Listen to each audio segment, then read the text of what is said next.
विधानसभा निवडणुकीत घोटाळा केला नसता मतदार यादीमध्ये तर ठिकऱ्या तेव्हाच उडाल्या होत्या।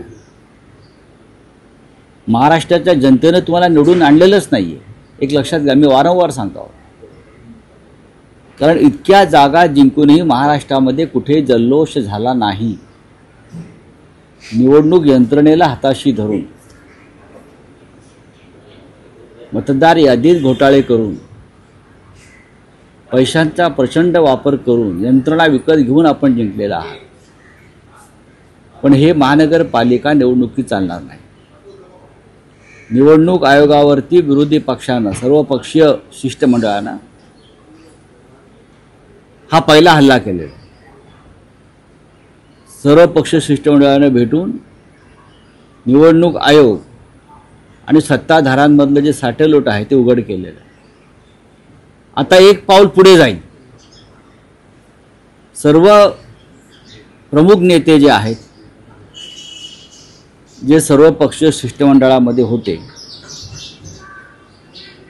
त्यांची आपापसात चर्चा सुरू आहे की निवडणूक आयोग ज्या पद्धतीनं काम करतोय दबावाखाली,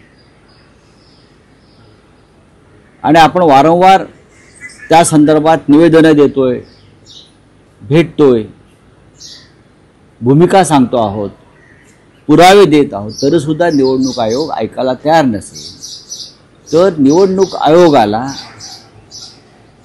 रस्त्यावर उतरून दणका द्यावा लागेल। अशा प्रकारचं एकमत हे सर्वपक्षीय नेत्यांमध्ये होताना आम्हाला दिसतंय। पण त्याच्यात चर्चा सुरू आहेत। कालच माननीय उद्धव ठाकरे राजसाहेबांशी चर्चा झाली, माननीय शरद पवार किंवा डावे पक्ष, काँग्रेस पक्षाचे अध्यक्ष हर्षवर्धन सपकाळ, या सगळ्यांमध्ये एकमेकाशी चर्चा करून पुढलं पाऊल काय टाकायचं यावर निर्णय आता घेतला जाईल। निवडणूक आयोगाला सोडणार नाही आणि घोटाळे करणाऱ्यांना सुद्धा क्षमा केली जाणार नाही। त्याच्यामुळे ठाणे आणि मुंबईत जे तुमचं स्वप्न आहे घोटाळे करून पुन्हा एकदा निवडणूक यंत्रणा ताब्यात घ्यायची, हे त्यांना सांगा जाऊन या तुमच्याच माध्यमातून। महाराष्ट्राची जनता, मुंबई ठाण्याची जनता ही ठिकऱ्या तुमच्याच गद्दारांच्याच उडवल्याशिवाय राहणार नाही। आनंद दिघेंचा अपमान करणाऱ्यांना ठाणेकर सोडणार नाही। आनंद दिघ्यांचा अपमान कोणी केला? आनंद दिघ्यांचा अपमान कोणी? आनंद दिघेचा अपमान गद्दारांनी केला। ठाणेकर खरोखर सोडणार नाही।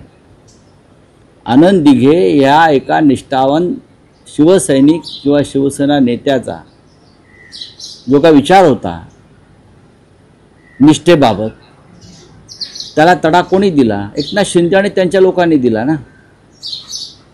आनंद दिघे हे तुळशी वृंदावन होतं आणि त्या तुळशी वृंदावनामध्ये उगवलेली ही भांगीची रोपटी आहेत। आनंद दिघ्यांच्या ठाण्यातल्या तुळशी वृंदावनामध्ये एकनाथ शिंदे आणि त्याचे 40 चोर आहेत, हे म्हणजे भांगीची रोपटी आहेत। त्याच्यामुळे अपमान कोणी केला? तर अपमान या लोकांनी केला। तुम्ही काय सांगता आम्हाला सोडणार नाही? तुम्ही आम्हाला सांगताय सत्तेतून एक दिवस राजीनामा द्याने बाहेर या, मग सांगतो कोण कोणाला सोडतोय ते। उद्धव ठाकरेंना कोणाच्या हाती स्टेअरिंग द्यायचं तेच कळना, त्यांचा ड्रायव्हर सारखा बदलतो असा टोला श्रीकांत शिंदेने लगावला। पुढे काय? गिरिराज सिंह ने मुस्लिम लोग को नमक हराम कहा है। तो गिरिराज सिंह ने अगर किसी को नमक हराम कहा है, उसका मतलब नमक हराम कहा है, उसका मतलब कोई नमक हराम नहीं होता है ना।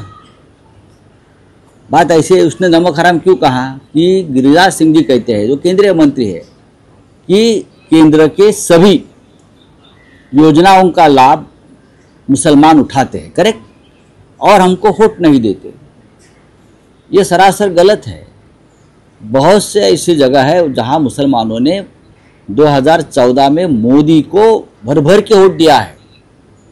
यूपी में दिया है, बिहार में दिया है। तो आप उनको नमक हराम, आपको वोट नहीं दिया इसलिए आपके नमक हराम है देश के? आपको अधिकार किसने दिया किसी एक जाति को? तो आपको तो इस देश में बड़ी संख्या में हिंदुओं ने वोट नहीं दिया है। महाराष्ट्र में नहीं दिया और लोकसभा में वोट, बंगाल में नहीं दिया है, केरल में नहीं दिया है, जम्मू कश्मीर में नहीं दिया है, कर्नाटक में नहीं दिया है, तो क्या हिंदुओं को भी आप नमक हराम कहेंगे? मिस्टर गिरिराज सिंह, आप वोट चोरी करके चुनकर आए हैं, आपको तो हिंदुओं ने भी वोट नहीं दिया है, तो क्या आप मुसलमानों के साथ जिस हिंदुओं का नमक आप खाते हो सत्ता का, आप उनको भी नमक हराम कहेंगे क्या? इस प्रकार की भाषा का इस्तेमाल अगर कोई केंद्रीय मंत्री करता है तो मोदी जी ने उसको तुरंत मंत्रिमंडल से हटाना चाहिए। किसी व्यक्ति को, जाति को, धर्म को आप नमक हराम इस प्रकार से नहीं कह सकते, समझा? हाँ राऊत साहेब, कुंभमेळ्यामध्ये पुरोहित उपलब्ध व्हावे म्हणून वैदिक विधीसाठी आता अभ्यासक्रम सुरू करतायत ITI मध्ये, राज्य सरकारने हा निर्णय घेतलेला आहे। राज्य सरकार बघून घेईल ना। सर, सर, मनसेचा अमित गोरेगावमध्ये शाह ने मेळावा कहा आहे, है कि कसं राहुल पाहता गांधी आपण? SIR पे चुपकी है।